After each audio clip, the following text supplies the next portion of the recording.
여러분, 안녕하세요. 은빛동화 라디오입니다. 오늘은 환갑을 맞이한 여인의 삶에 조용히 찾아온 기적 같은 순간을 들려드립니다. 한 번도 자신을 위해 살아본 적 없던 여자가 시간 너머에서 다시 만나게 된 꿈 그리고 사랑에 관한 이야기입니다. 정순 씨의 손은 언제나 바빴습니다. 19살 상업고등학교를 졸업하던 봄날에도 그랬습니다. 졸업장을 받아든 손으로 곧바로 은행 서류를 정리했고 22살 봄에는 중매로 만난 남자와 결혼식장에서 부케를 들었습니다. 그 손은 23살의 처자아이를 안았습니다. 그리고 내 아이를 키우며 시부모님을 모시는 동안 정순 씨의 손은 단 한순간도 쉬지 못했습니다. 새벽 5시면 일어나 밥을 짓고 아이들 도시락을 싸고 시아버지의 약을 챙기고 빨래를 널고 저녁이면 다시 온 가족의 식사를 차렸습니다. 그렇게 흘러가던 일상이 산산이 부서진 건 39살 가을이었습니다. 남편이 갑자기 세상을 떠났습니다. 심장마비였습니다. 아무런 예고도 없이 그저 아침 출근길에 쓰러진 남편은 다시 돌아오지 못했습니다. 장례식장에서 정순 씨는 울지 않았습니다. 울 시간이 없었습니다. 넷째가 고작 8살이었고 큰아이도 겨우 16이었습니다. 시부모님은 연로하셨고 빚은 생각보다 많았습니다. 장례식이 끝난 밤 정순 씨는 홀로 부엌 바닥에 주저앉아 한참을 바라봤습니다. 낡은 식탁 위에 놓인 내 아이의 공책들을 그리고 창문 너머로 보이는 어둠을 울 시간 없다. 일어나자. 그렇게 스스로에게 말했습니다. 다음 날부터 정순 씨는 새벽 시장에 나갔습니다. 채소 장사를 시작했습니다. 비가 오나 눈이 오나 새벽 3시면 일어나 트럭에 배추를 실었습니다. 손은 금세 거칠어졌고 무릎은 시려왔지만 멈출 수 없었습니다. 아이들은 학교에 보내야 했고 시부모님은 병원에 모셔야 했습니다. 큰아이가 대학에 갔습니다. 둘째도 셋째도 넷째도 차례로 대학을 갔습니다. 정순 씨는 밤낮 없이 일했습니다. 채소 장사로 시작해 반찬 가게를 열었고 새벽 배달까지 맡았습니다. 손은 점점 더 거칠어졌고 허리는 점점 더 굽어갔지만 그래도 괜찮았습니다. 아이들이 학교를 다니는 모습을 보는 것만으로도 정순 씨는 버틸 수 있었습니다. 엄마, 나 취직했어. 큰아들이 30살에 좋은 회사에 들어갔습니다. 둘째 딸은 간호사가 되었고 셋째와 넷째 쌍둥이는 각각 교사와 공무원이 되었습니다.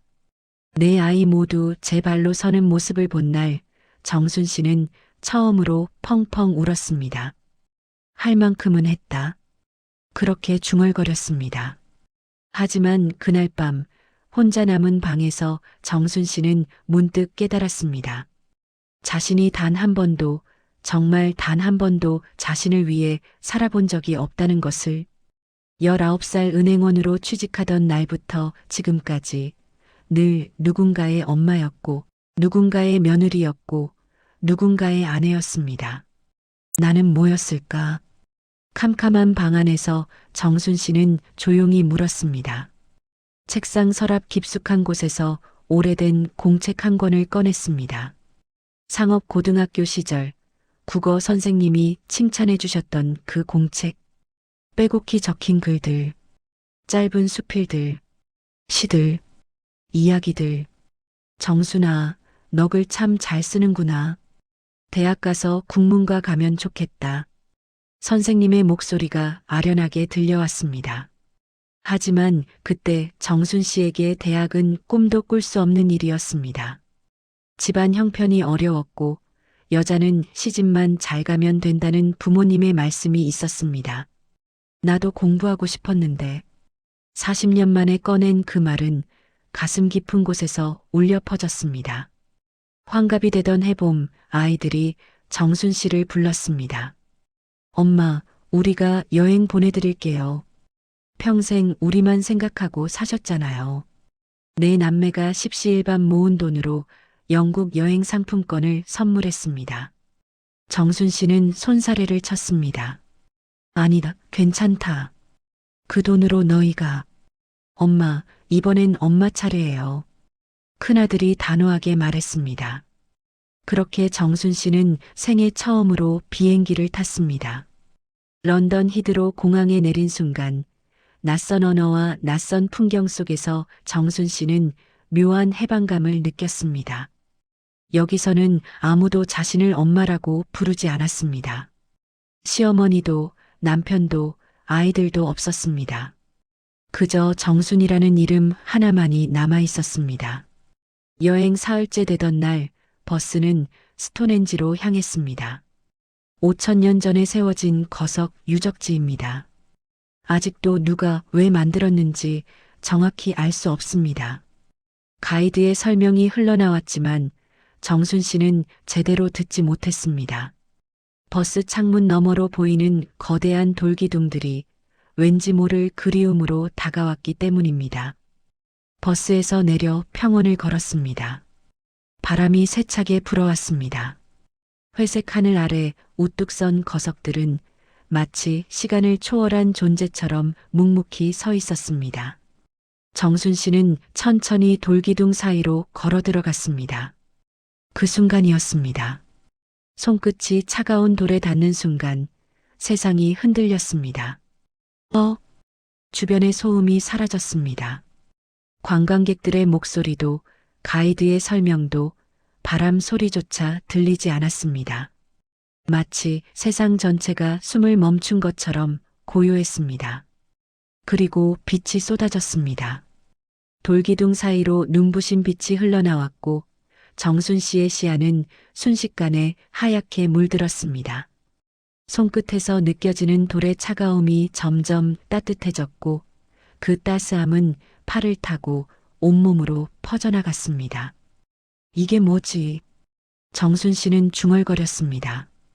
그러나 대답은 없었습니다. 다만 빗속에서 어렴풋이 들려오는 소리가 있었습니다. 정순아. 누군가가 자신의 이름을 부르는 목소리. 아주 오래전, 아주 먼 곳에서 들려오는 듯한 그 목소리는 낯설면서도 그리운 울림으로 정순 씨의 가슴을 파고들었습니다. 누구? 정순 씨가 떨리는 목소리로 물었습니다. 그 순간 빛이 서서히 사그라들었습니다. 그리고 눈앞에 펼쳐진 풍경은 더 이상 21세기의 스톤헨지가 아니었습니다. 정순 씨는 서 있었습니다.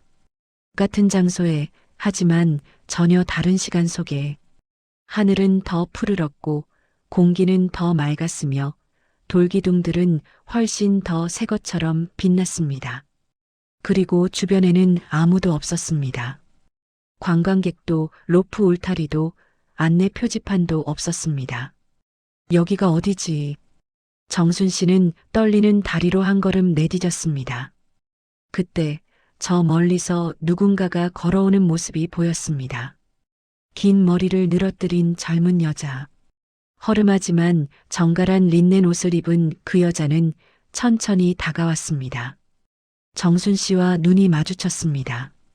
그 순간 정순 씨는 숨이 멎는 듯한 충격을 받았습니다.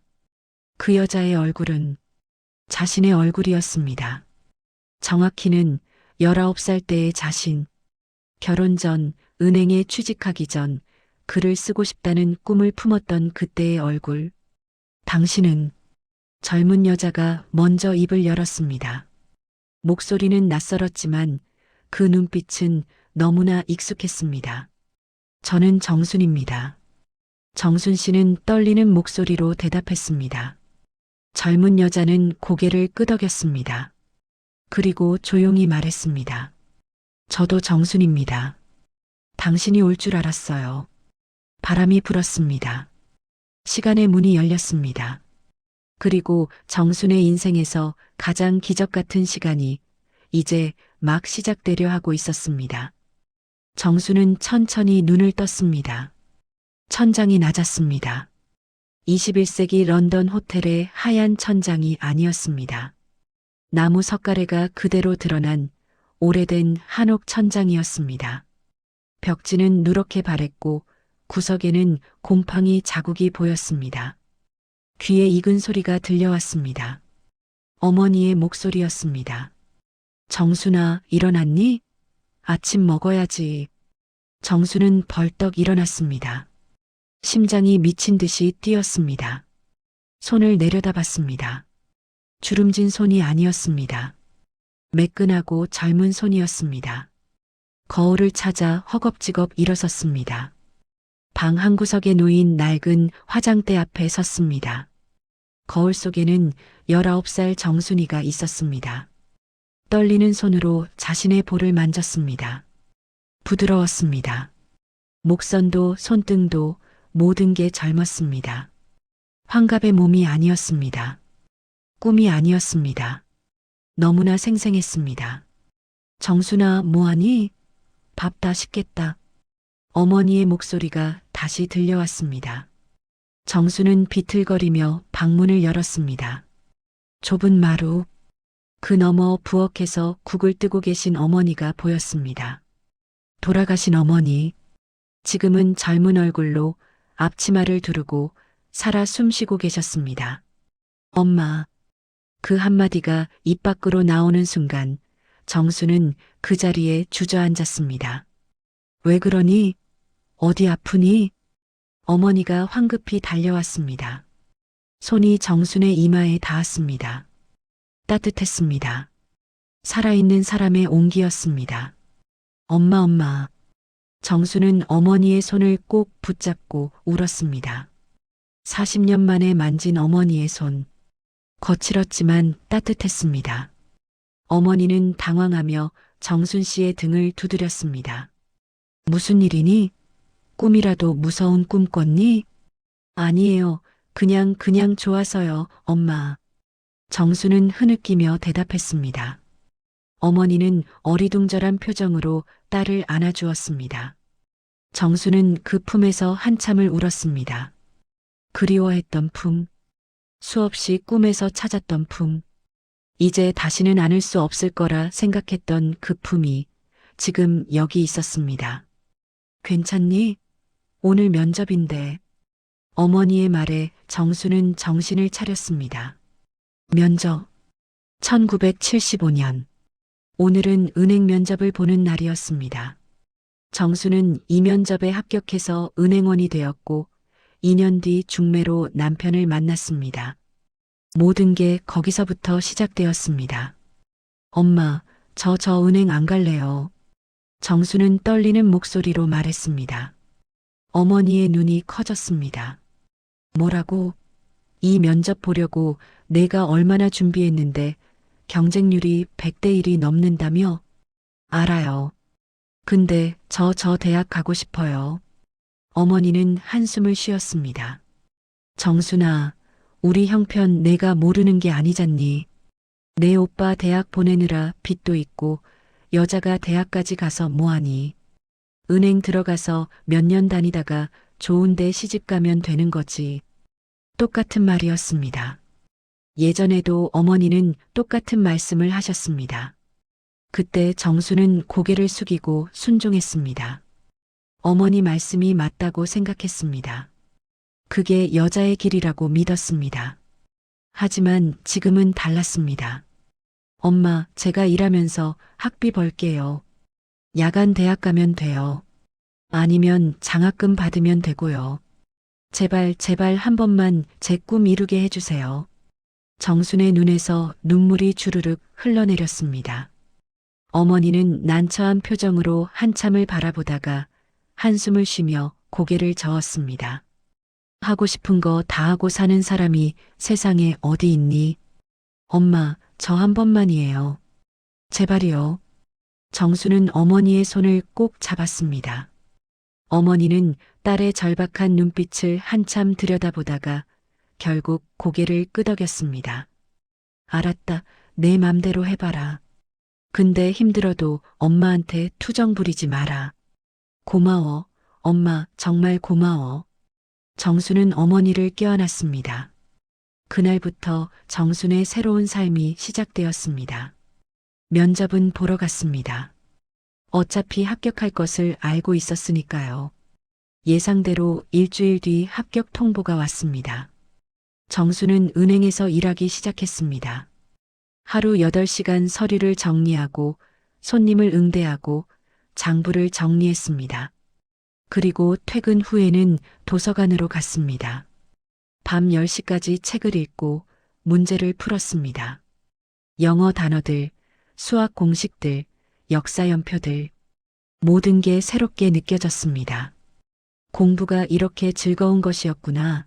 정수는 매일 밤 깨달았습니다. 6개월이 흘렀습니다. 정수는 월급을 한 푼도 쓰지 않고 모았습니다. 점심은 도시락을 싸갔고 옷은 사지 않았고 버스비를 아끼려 걸어 다녔습니다. 그렇게 모은 돈으로 학원 등록을 했습니다. 1년이 흘렀습니다. 정수는 대학 입시를 치렀습니다. 재수였습니다. 이전 인생에서는 시도조차 못했던 일이었습니다. 시험장에 앉아 문제지를 받아든 순간 정수는 울컥했습니다. 나도 할 수 있구나. 떨리는 손으로 답안지를 작성했습니다. 2달 뒤 합격 통지서가 날아왔습니다. 서울의 한 사립대학교 국어국문학과, 게다가 장학생이었습니다. 정수는 합격증을 들고 어머니 앞에 무릎을 꿇었습니다. 엄마, 해냈어요. 제가 해냈어요. 어머니는 딸의 머리를 쓰다듬으며 조용히 울었습니다. 그래, 잘했다. 우리 딸. 1976년 3월 정수는 대학생이 되었습니다. 21살의 신입생. 캠퍼스는 너무나 아름다웠습니다. 봄바람에 날리는 벚꽃잎들, 잔디밭에 둘러앉아 기타를 치는 학생들, 도서관 창가에서 책을 읽는 사람들, 모든 게 꿈만 같았습니다. 첫 수업은 한국문학개론이었습니다. 강의실에 들어서는 순간 정수는 가슴이 벅차올랐습니다. 칠판, 책상, 교재, 이 모든 게 너무나 소중했습니다. 교수님이 들어오셨습니다. 백발의 노 교수님이 부드러운 목소리로 말씀하셨습니다. 문학이란 무엇인가? 그것은 삶에 대한 질문입니다. 정수는 한 글자 한 글자 받아 적었습니다. 수업이 끝나고 복도를 걸어 나오는데 누군가 말을 걸었습니다. 저기 국문과 신입생이죠?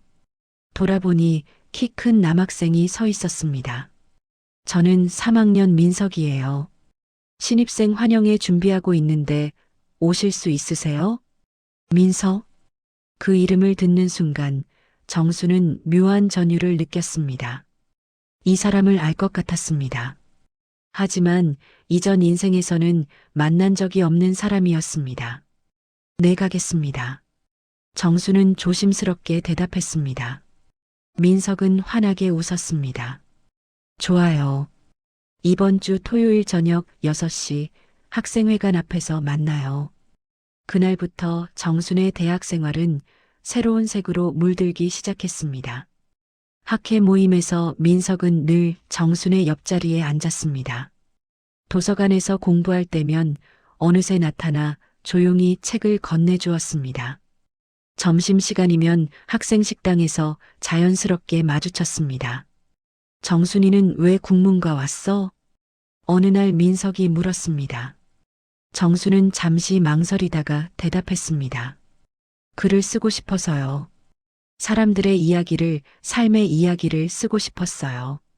멋지네. 민석은 진심 어린 목소리로 말했습니다. 정순이가 쓴 글 읽어보고 싶어. 아직 잘 못 써요. 괜찮아. 처음부터 잘 쓰는 사람은 없어. 나도 시 쓰는데 맨날 교수님한테 혼나. 민석은 수줍게 웃었습니다. 그 웃음이 따뜻했습니다. 정수는 그제야 깨달았습니다. 이전 인생에서는 만나지 못했던 이 사람이 어쩌면 자신이 놓쳤던 인연이었을지도 모른다는 것을. 계절이 바뀌었습니다. 봄이 지나고 여름이 왔습니다. 장마가 지나가고 가을이 왔습니다. 그 모든 계절 동안 민석은 늘 정순 곁에 있었습니다. 도서관에서 함께 과제를 하고 학교 뒤 작은 다방에서 커피를 마시고 한강 둔치를 걸으며 문학에 대해 이야기했습니다. 민석은 시인이 되고 싶어 했고 정수는 소설가가 되고 싶어 했습니다. 언젠가 정순이 소설에 내가 시를 넣어줄게. 그럼 민석 오빠 시에 제가 해설을 써드릴게요. 둘은 웃으며 약속했습니다. 2학년이 되던 봄날이었습니다. 벚꽃이 만개한 캠퍼스를 걷고 있을 때 민석이 조심스럽게 물었습니다. 정순 나랑 사귈래? 정순은 걸음을 멈췄습니다. 가슴이 두근거렸습니다. 환갑의 마음이 아닌 22의 마음이었습니다. 처음 느끼는 설렘이었습니다. 이전 생에 중매로 만난 남편과는 달랐습니다. 그때는 설렘이 없었습니다. 그저 부모님이 정해준 길을 따랐을 뿐이었습니다. 하지만 지금은 달랐습니다. 네, 좋아요. 정수는 조용히 대답했습니다. 민석의 얼굴에 환한 미소가 번졌습니다. 그는 조심스럽게 정순의 손을 잡았습니다. 따뜻했습니다. 그날부터 둘은 연인이 되었습니다. 대학가의 작은 음악다방에서 조용히 손을 잡고 앉아 음악을 들었습니다. 주말이면 남산 도서관에 함께 가서 하루 종일 책을 읽었습니다. 비 오는 날이면 학교 처마 밑에서 빗소리를 들으며 시를 낭송했습니다. 비 개인 후 찾아온 푸른 하늘처럼 당신을 만나 내 마음도 맑아졌습니다. 민석이 쓴 시였습니다. 정수는 그 시를 공책에 적어 소중히 간직했습니다. 3학년, 4학년이 흘러갔습니다. 그 시간 동안 정순과 민석은 함께 성장했습니다. 정수는 단편소설 공모전에서 입상했고 민석은 대학 문예지에 시를 발표했습니다. 교수님들은 둘을 유망한 신인 작가라고 칭찬했습니다. 우리 졸업하면 같이 문학동인회 만들자. 민석이 말했습니다. 네. 우리 같이 글 쓰면서 살아요. 정수는 행복하게 대답했습니다. 하지만 마음 한구석에는 늘 불안이 자리 잡고 있었습니다. 이 시간이 언제까지 지속될까? 스톤헨지에서 시간의 문을 넘어온 순간부터 정수는 알고 있었습니다. 이것이 영원하지 않을 수도 있다는 것을, 언젠가 다시 돌아가야 할지도 모른다는 것을. 그 불안은 졸업을 앞둔 겨울에 현실이 되었습니다. 정순아, 나 미국 유학 가게 됐어. 민석이 조심스럽게 말했습니다. 정순의 가슴이 철렁 내려앉았습니다. 언제? 다음 달. 장학금을 받았어. UC 버클리 대학원에서 비교문학 공부하게 됐어. 민석의 목소리는 기쁨과 미안함이 섞여 있었습니다. 축하해. 정수는 겨우 미소를 지었습니다. 같이 가자, 정순아. 내가 자리 잡으면 너도 오면 돼. 거기서 같이 공부하고 같이 글 쓰면서 살자. 민석은 정순의 손을 꼭 잡았습니다. 결혼하자. 돌아오면 바로 결혼하자. 정수는 대답하지 못했습니다. 머릿속이 복잡했습니다. 함께 가고 싶었습니다. 민석과 평생 함께 살고 싶었습니다. 하지만 두려웠습니다. 내 시간이 언제 끝날지 모르는데, 만약 미국에 가서 갑자기 사라진다면 민석에게 어떤 상처를 남기게 될까? 그날 밤 정수는 잠들지 못하고 뜬 눈으로 밤을 지새웠습니다. 일주일이 지났습니다. 민석의 출국일이 다가왔습니다. 정수는 결심했습니다. 차라리 깨끗하게 끝내자. 민석에게 더 큰 상처를 주기 전에 지금 놓아주자. 공항에 함께 갔습니다. 출국장 앞에서 민석이 정순을 안았습니다. 기다려줘. 금방 돌아올게. 2년만 기다려줘. 정수는 민석의 품에서 벗어났습니다. 민석 오빠 미안해요. 왜? 무슨 일이야? 나 못 기다릴 것 같아. 민석의 얼굴이 굳었습니다. 무슨 소리야, 정순아. 미안해. 나 혼자 남아서 공부하고 싶어. 내 길을 가고 싶어. 거짓말이었습니다. 정수는 민석을 사랑했고 처음 느끼는 진짜 사랑이었습니다. 하지만 그렇기 때문에 더 놓아줘야 했습니다. 정순아. 민석의 눈에 눈물이 고였습니다. 행복해야 해, 민석 오빠. 정수는 돌아섰습니다. 뒤돌아보지 않았습니다. 뒤돌아보면 무너질 것 같았습니다. 출국장을 나와 공항 밖으로 걸어 나왔습니다. 차가운 겨울바람이 얼굴을 때렸습니다. 그제야 정수는 주저앉아 울었습니다. 미안해. 민석 오빠. 사랑하지만 잡을 수 없었습니다. 함께하고 싶지만 함께할 수 없었습니다. 시간 여행자의 사랑은 그렇게 끝이 났습니다. 그날 밤 정수는 혼자 자취방에 앉아 있었습니다. 창밖으로 눈이 내렸습니다. 손에는 민석이 준 시집이 들려 있었습니다. 첫 페이지에 적힌 글귀가 눈에 들어왔습니다. 정순에게 당신과 함께한 봄날이 내 인생 최고의 시였습니다.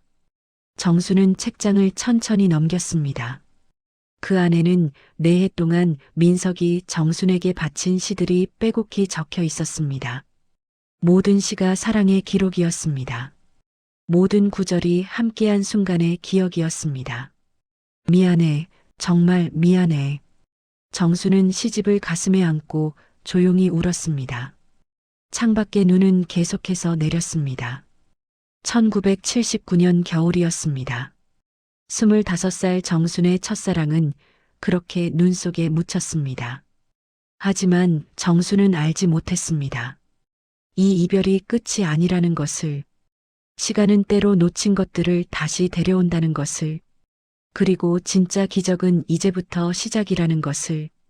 정수는 혼자였습니다. 대학을 졸업한 정수는 취업 준비에 몰두했습니다.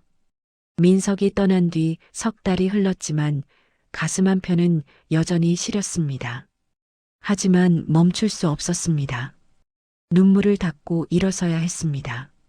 정순아, 출판사 면접 보러 가자. 같은과 친구 영화가 말했습니다. 출판사? 응.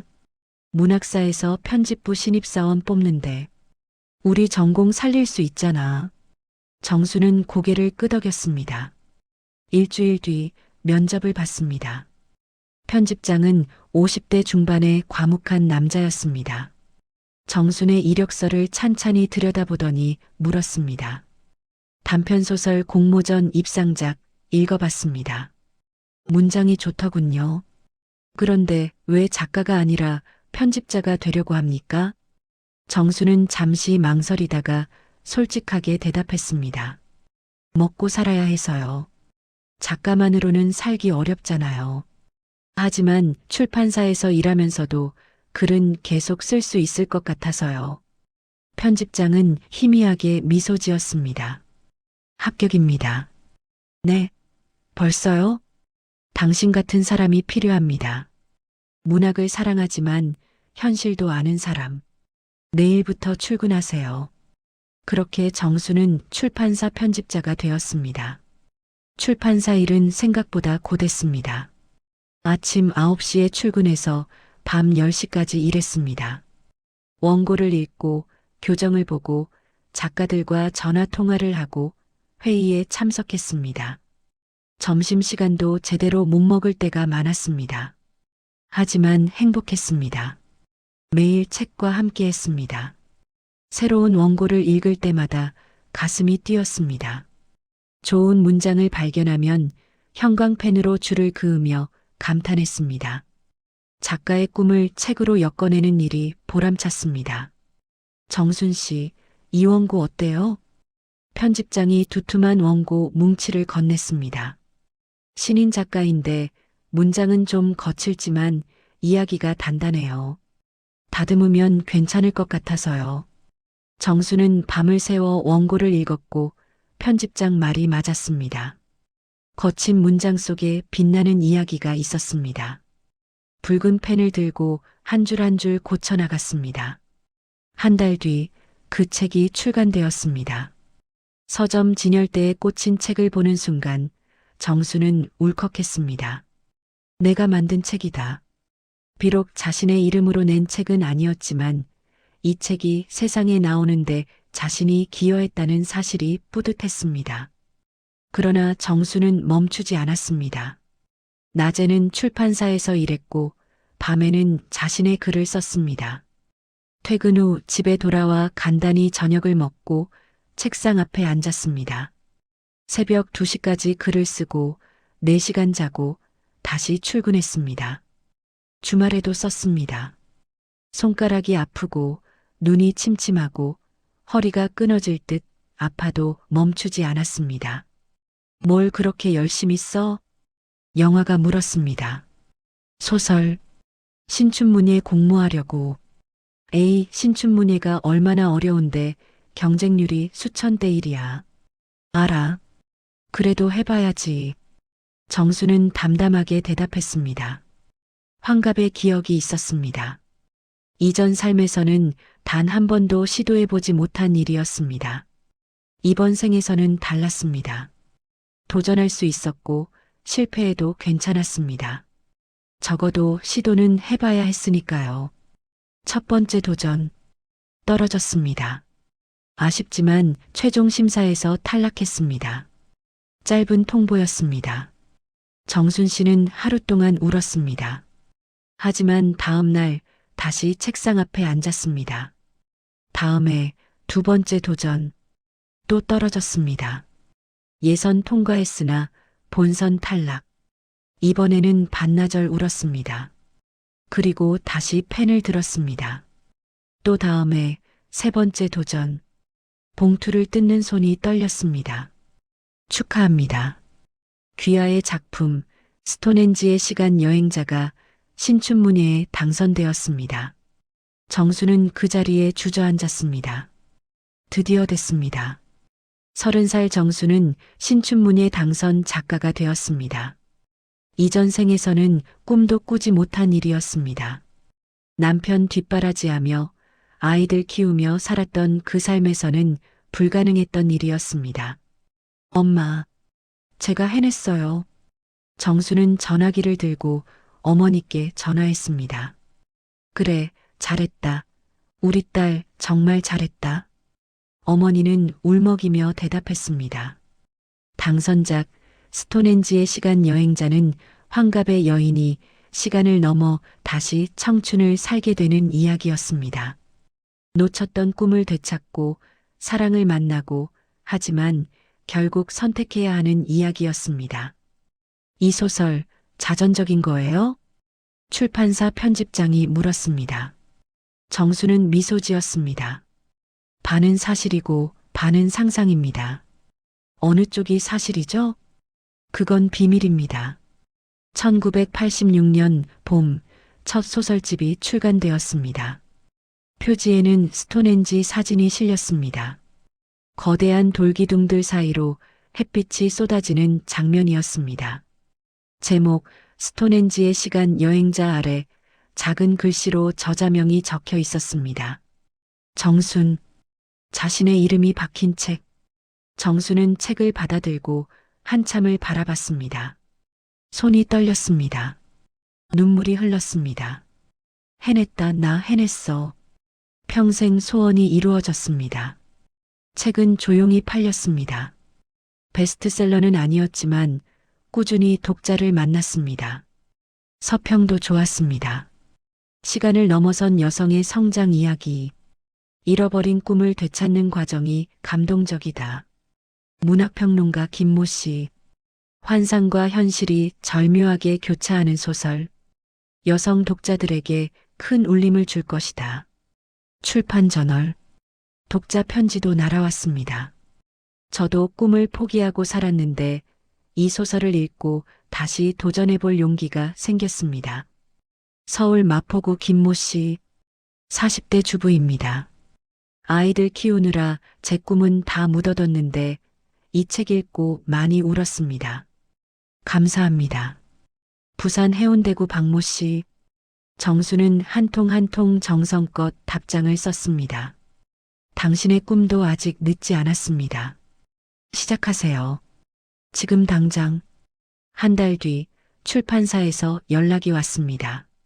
정순 작가님, 종로 동보문고에서 사인회 하시겠어요? 사인회요? 네, 반응이 좋아서 서점에서 먼저 제안했어요. 정수는 믿기지 않았습니다.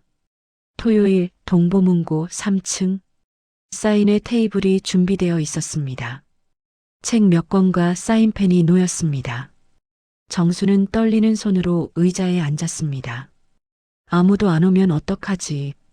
걱정했지만 기우였습니다. 오후 2시 사인회가 시작되자 사람들이 줄을 섰습니다. 10명, 20명, 30명.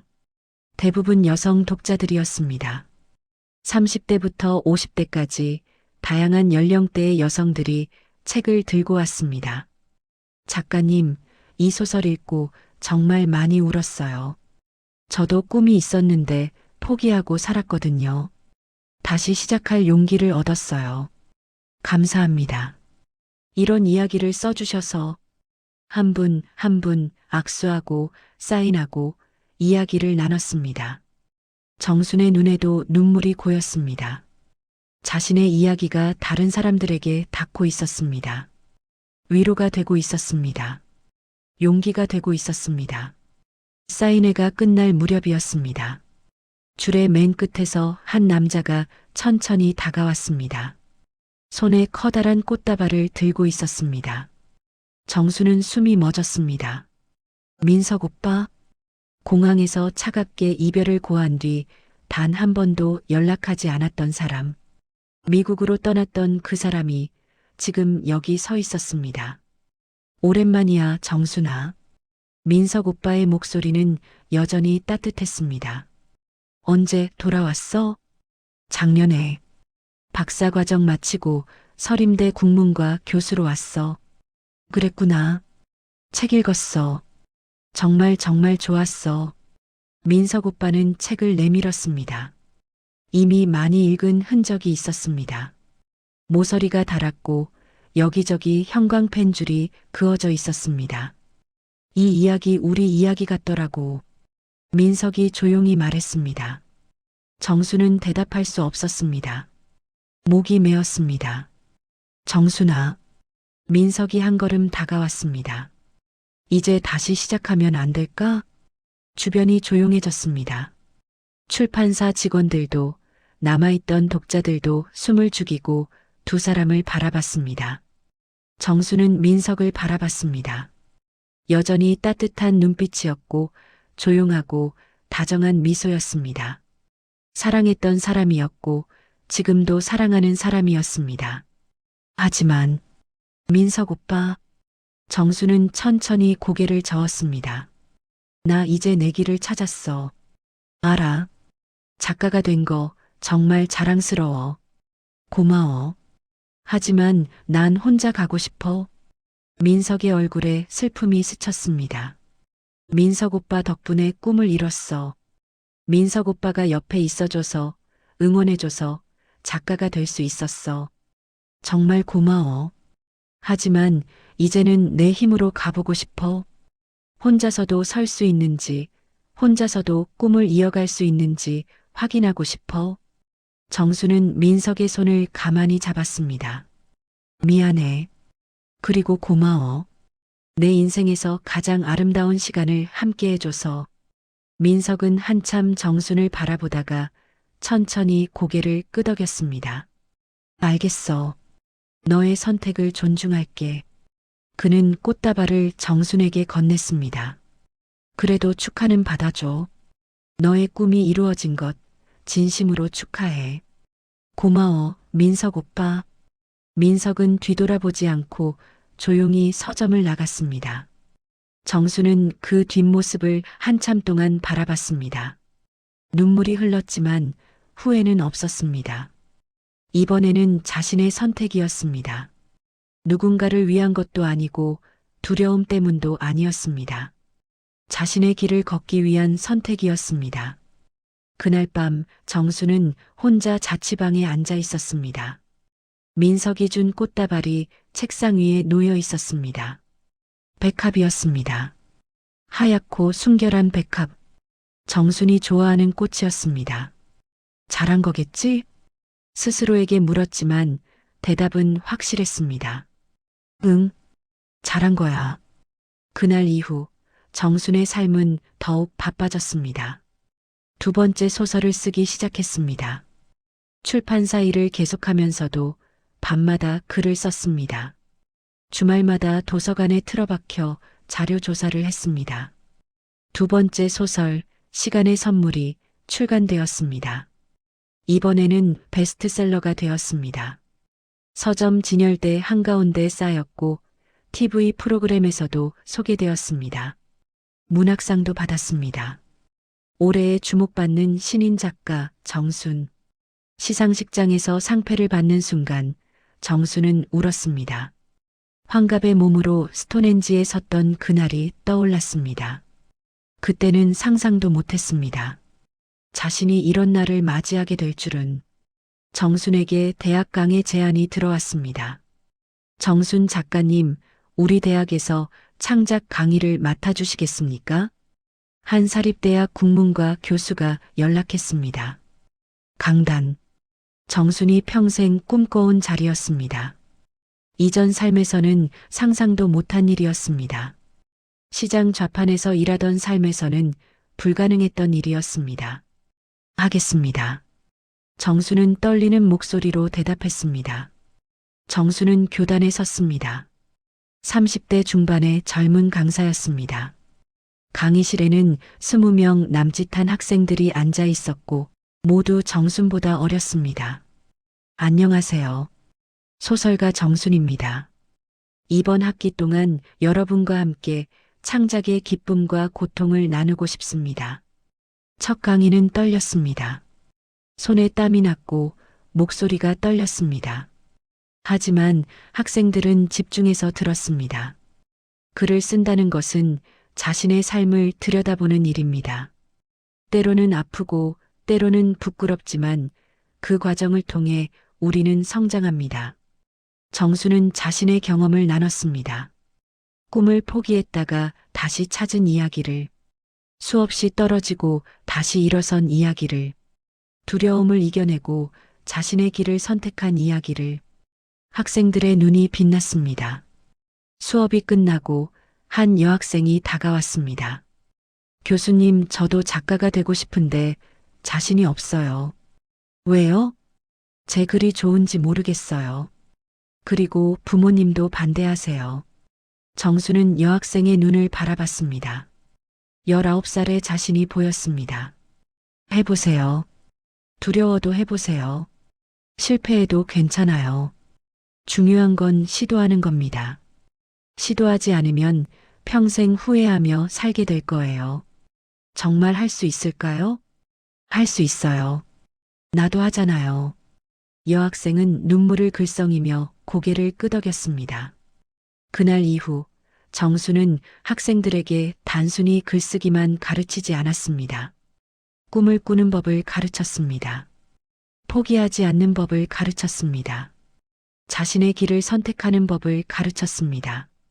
학기가 끝날 무렵 학생들이 마지막 과제를 제출했습니다. 각자의 이야기를 담은 단편소설들이었습니다. 정수는 밤을 새워 한 편 한 편 읽었습니다. 어떤 이야기는 서툴렀지만 모든 이야기에는 진심이 담겨 있었습니다.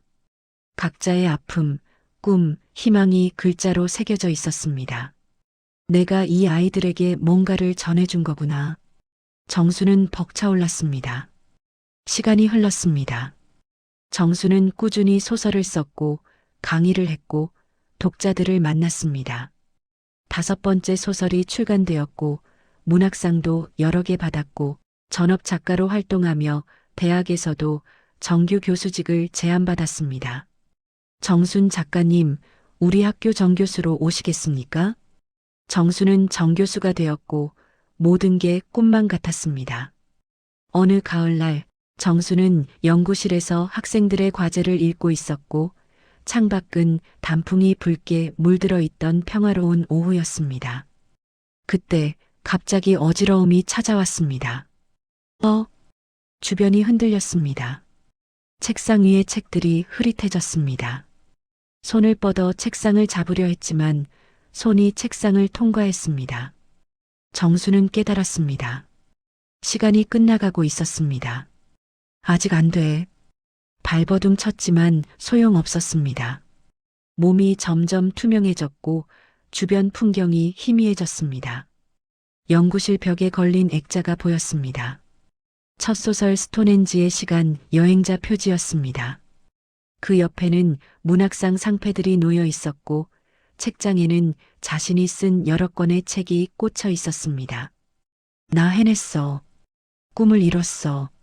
정수는 미소를 지었습니다. 이번 생은 자신을 위해 살았습니다. 꿈을 이뤘고 사랑을 만났고 선택을 했습니다. 눈앞이 하얗게 빛나면서 귀가 먹먹해졌습니다. 그리고 정순 씨는 눈을 떴습니다. 차가운 바람이 얼굴을 스쳤습니다. 주변에서 사람들의 웅성거리는 소리가 들렸습니다. 정순 씨는 천천히 주변을 돌아봤습니다. 스톤헨지였습니다. 21세기의 스톤헨지. 로프 울타리가 쳐져 있고 관광객들이 사진을 찍고 있었습니다. 손을 내려다보니 주름진 손, 환갑의 손이었습니다. 돌아왔구나. 정순 씨는 중얼거렸습니다. 가이드가 다가오며 괜찮으세요? 돌에 기대셨다가 잠깐 정신을 잃으신 것 같은데. 아, 네, 괜찮아요. 정순 씨는 일어섰습니다. 몸이 묵직했고 환갑의 몸이었습니다. 허리가 아프고 무릎이 시렸습니다. 하지만 마음은 달랐습니다. 환갑의 마음이 아니었습니다. 또 다른 삶, 작가로 살았던 시간, 교수로 살았던 시간, 자신을 위해 살았던 소중한 시간들, 정순 씨는 행복한 마음이 가득 넘쳤습니다. 정순 씨의 현실 속 삶은 어느새 조용하지만 단단한 온기를 품기 시작했습니다. 시간 여행에서 돌아온 뒤 그녀는 마치 낯선 몸에 다시 영혼을 집어넣는 것처럼 하나하나 삶을 되살려야 했습니다. 모든 것이 처음부터 다시 배우는 과정 같았지만 그 길은 이상하게도 따뜻했고 어딘가 밀려오는 부드러운 빛으로 채워져 있었습니다. 늦은 나이에 바리스타 자격증을 따겠다고 마음먹었을 때 주변 사람들은 놀라움을 감추지 못했습니다. 하지만 정순 씨는 조용히 미소 지으며 말하곤 했습니다. 커피 향만 맡아도 마음이 조금 편안해집니다. 그 말에는 오래 묵힌 삶의 무게가 고스란히 배어 있었습니다. 자격증을 손에 넣은 뒤 그녀는 동네 작은 골목 안의 가게 하나를 열었습니다. 조용한 동네였지만 햇빛이 가장 예쁘게 내려앉는 시간만큼은 늘 따뜻한 기운이 감돌곤 했습니다. 카페의 이름은 기억 너머. 그녀가 스스로 붙인 이름이었고 그 의미는 말하지 않아도 모두 알 것 같았습니다. 문 앞의 작은 팻말에는 정순 씨가 직접 적은 문구가 조용히 흔들리고 있었습니다. 당신이 잠시 쉬어가는 곳. 그 문장을 작성하며 정순 씨는 오래된 마음속 그림자를 천천히 덜어냈습니다. 사람이 쉬어갈 곳이 필요하듯 그녀 또한 쉬어갈 마음의 의자가 필요했기 때문입니다. 카페 기억 너머는 큰 홍보 없이도 그저 입소문처럼 잔잔히 동네 사람들의 발걸음을 이끌었습니다. 아침마다 은은한 커피향이 나고 오후가 되면 볕이 카페 바닥에 길게 드리워졌습니다. 정순 씨는 그 빛을 바라보며 종종 생각하곤 했습니다. 내 인생에도 다시 볕이 드는 순간이 있을까? 그 순간은 생각보다 빨리 찾아왔습니다. 어느 조용한 오후 문이 살며시 열렸습니다. 찻잔 부딪히는 소리도 들리지 않는 고요한 시간이었습니다. 그때 한 남자가 카페 안으로 들어왔습니다. 나지막한 발걸음, 조용한 숨, 차분한 표정. 마치 오랫동안 마음속에서 어떤 이야기를 안고 살아온 사람 같은 분위기였습니다. 그 남자는 늘 같은 자리에 앉았습니다. 창가와 벽 사이에 위치한 햇빛이 가장 부드럽게 스며드는 그 자리에서 항상 책을 펼쳤습니다. 조용히 마치 오래된 페이지와 대화를 나누는 사람처럼. 그러던 어느 날 정순 씨는 그 손님이 들고 온 책 표지를 보고 숨을 잠시 멈추고 말았습니다. 그 남자가 펼쳐든 책.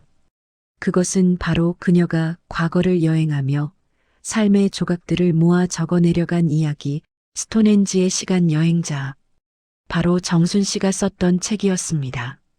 그녀는 커피 잔을 내려놓는 손끝까지 떨리는 것을 느꼈습니다. 그 남자를 향해 다가섰을 때 마치 자신의 오래 묻어둔 비밀이 누군가에게 들킨 순간처럼 심장이 조용히 흔들렸습니다. 정순 씨는 용기 내어 조심스럽게 물었습니다. 그 책 어디서 구하셨나요? 남자는 천천히 책을 덮고 부드럽게 웃었습니다. 그 미소엔 미안함도 망설임도 없이 그저 따뜻한 배려가 스며 있었습니다. 오래된 서점에서요. 먼지 쌓인 구석에서 우연히 발견했습니다. 이상하게 손이 바로 가더군요. 그의 말투는 편안했고 눈빛은 낯설지 않았습니다. 잠시 후 그는 자신이 대학에서 문학을 강의하는 교수라고 말했습니다. 문학을 가르치는 사람 특유의 차분함이 있었고 말과 말 사이의 숨도 아주 부드럽게 이어졌습니다. 그 뒤로 그는 카페 기억 너머를 자주 찾았습니다. 두 사람의 대화는 길지 않았지만 깊고 잔잔하게 이어졌습니다. 그리고 어느 순간부터 정순 씨는 그 남자의 등장만으로도 카페 안의 공기가 조금 더 따뜻해지는 것을 느꼈습니다. 특히 그의 눈빛과 말투는 젊은 시절 민석에게서 느껴졌던 것들과 닮아 있었습니다. 그와의 시간은 오래전 가슴속 깊이 묻어두었던 감정을 다시 살짝 일으켜 세웠습니다. 그녀는 이제 알고 있었습니다. 삶에서 중요한 것은 과거의 이름이 아니라 지금 내 앞에 놓인 따뜻한 온기라는 것을. 그가 민석과 같은 사람인지는 중요하지 않았습니다. 마음이 다시 따뜻해지는 순간이 찾아왔다는 것. 그것이면 충분했습니다. 작은 카페 기억 너머. 그곳에서 정순 씨의 인생은 조용히 그러나 확실하게 두 번째 봄을 피우고 있었습니다. 모든 것이 화려하거나 큰 변화는 아니었습니다. 하지만 그녀에게는 이것이야말로 누구보다 귀한 기적처럼 느껴졌습니다.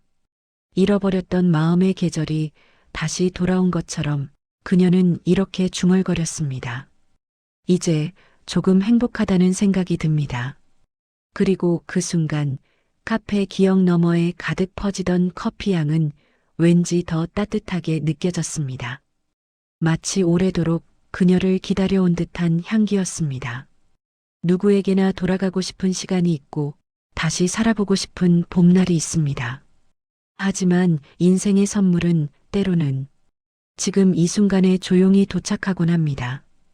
오늘도 은빛 동화 라디오와 함께 해주셔서 감사합니다. 편안하고 따뜻한 밤 되세요.